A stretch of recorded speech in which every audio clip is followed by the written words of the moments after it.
Okay, today's topic is golf schools.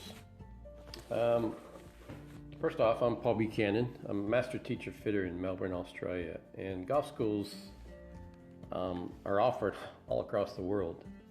I really enjoy them when they're organized and the staff is pretty well qualified.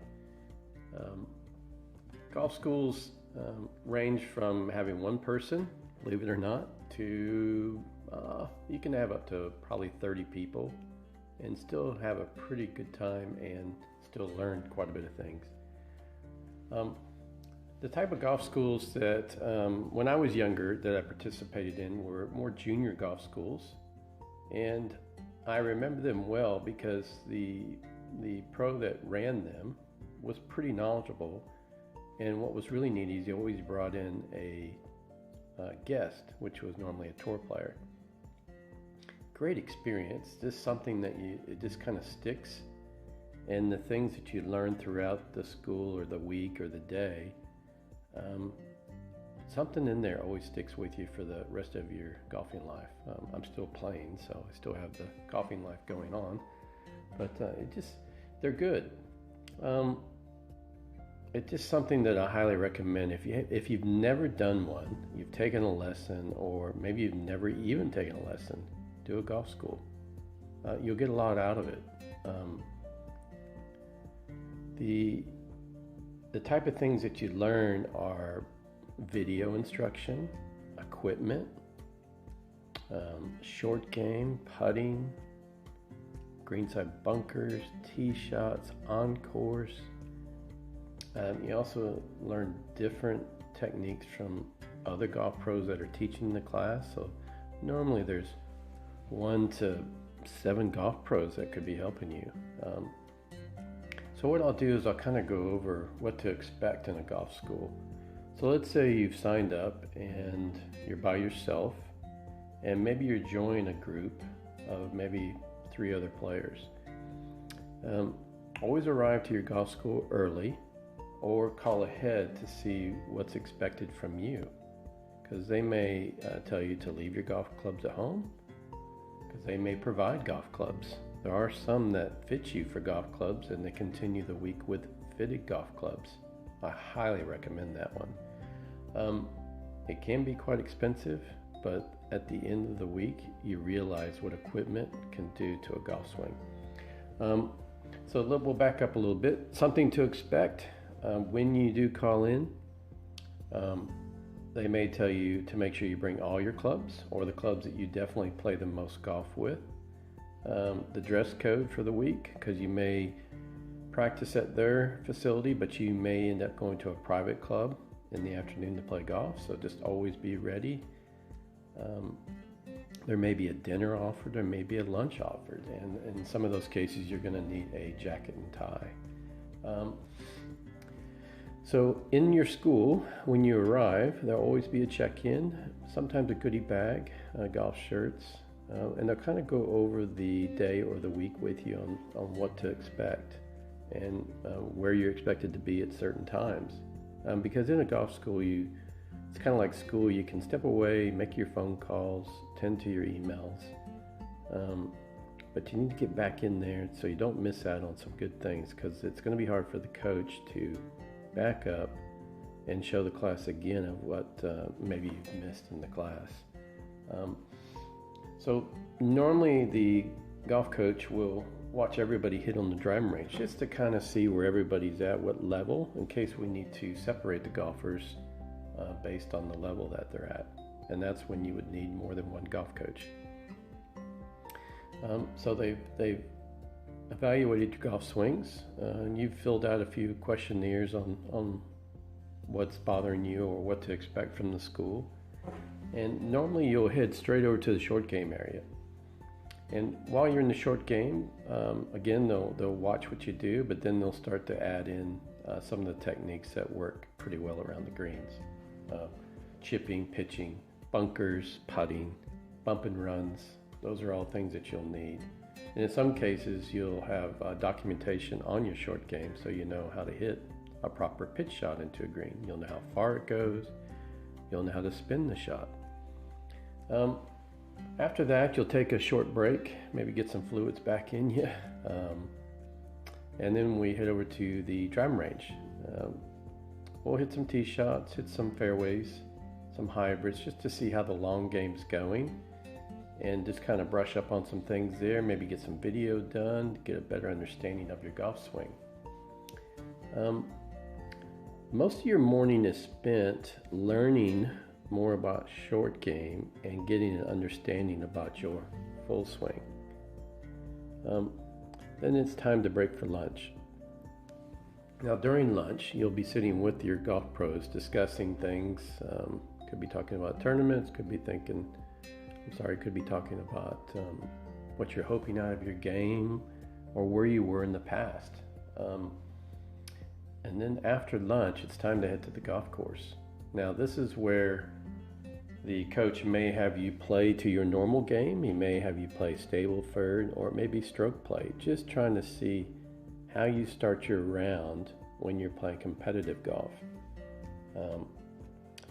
While you're playing, the coach is watching where you tee up on the tee box. They're watching how you address the ball in the fairway, how you check your yardages. They're not too worried about the golf swing yet. They're just trying to see how you play the game of golf. And they watch how you do around the short game, and also your attitude when you play. It can change quite a bit. I've seen some behaviors that are a little bit different, and I think everyone knows what I'm talking about there. The golf can change a person instantly. It's almost like road rage.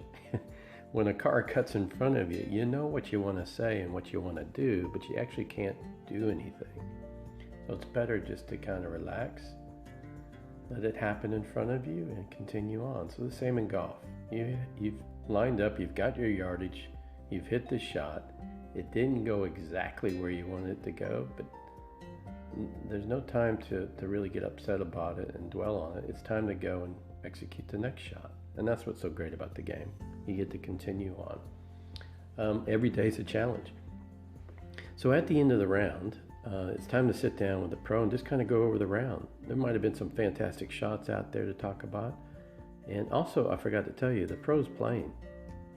So you actually get to see what the pro's doing, what he's doing on the tee box or her, and what they're doing out in the fairway, how they're gathering their yardage, how they handle themselves on the golf course when they hit a poor shot and a good shot, what they do around the greens and on the green when they're putting, how they line up a putt, how they mark the ball, how they fix the ball marks on the greens.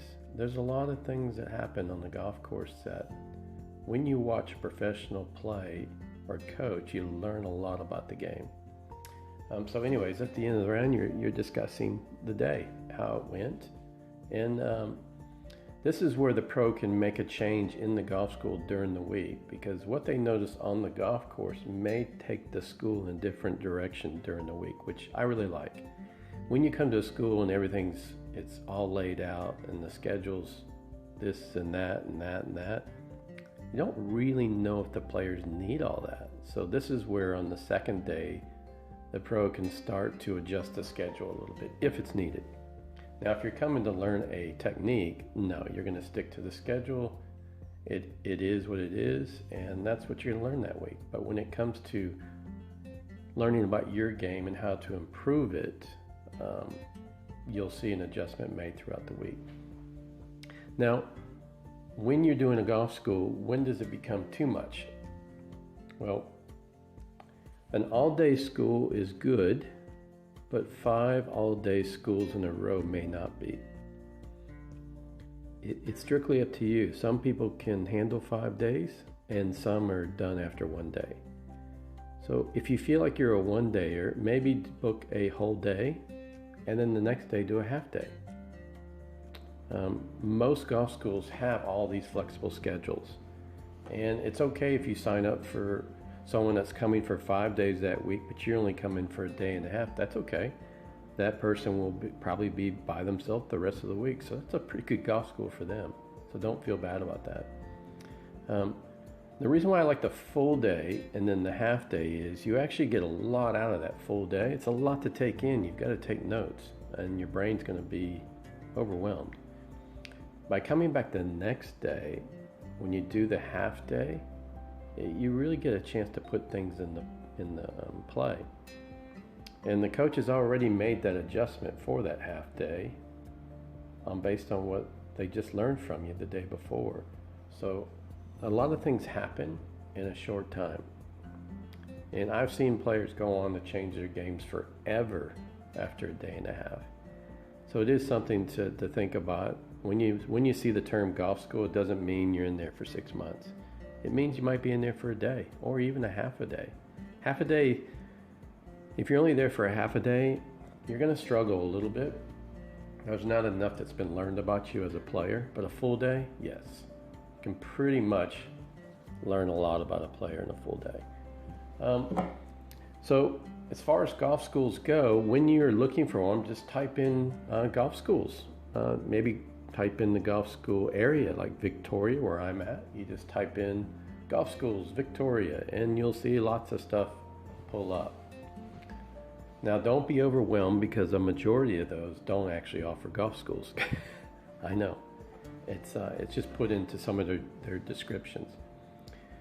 Take a venture, go in there, click on some of them, and see which ones actually offer a golf school. Like in my case, I offer golf schools in the country at Yaloran Golf Club, and then I offer half-day schools at Southern Golf Club, which is more towards the city of Melbourne. And the reason why I do the half-days more towards the city, I am quite busy there for private instruction, so it does make it quite hard. And the golf course is not as easy to get onto due to the membership. It's pretty full. Now out in the country, I'm dealing with about 200 to 300 members, and that's it. So the golf course is pretty open for any type of on-course instruction or even driving range use. So it's quite nice to kind of get away, be able to actually focus on what you're trying to achieve, and have a good time while you're doing it. So when you're looking online, go in a little bit further. Don't get overwhelmed with all the schools that you see, because I can tell you about 80% of those don't actually offer golf schools. Click on there, maybe read some of the reviews or the profile of the coach, and see what type of experience they have. See if they actually have been doing golf schools. Most golf coaches can handle a golf school. It's just the facility that they're at needs to be able to offer it as well. So again, I hope this helps in your adventure in looking for golf schools. And if you got any questions, you can always visit my website, paulbuchanan.weebly.com, or just Google Paul Buchanan Golf Pro, and you'll get a lot of my videos that I have and any information that you may have about golf coaching. All right, take care. Bye-bye.